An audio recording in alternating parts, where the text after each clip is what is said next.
Hello guys, नमस्ते नमस्ते सबैजनालाई नमस्ते। आज चाहिँ नेपाली पोसाक लगाइदिएर है, अनि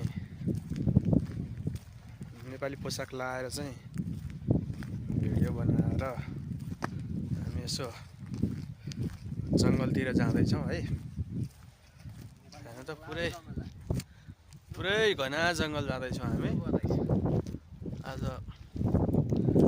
जङ्गलतिर माथि डाँडामा गएर चाहिँ तपाईँको यतापट्टिको भ्यू हेर्नु पर्यो क्या। त्यो माथिको टुप्पामा जाने अनि यतापट्टिको बस्तीको भ्यू हेर्ने भनेर चाहिँ हामी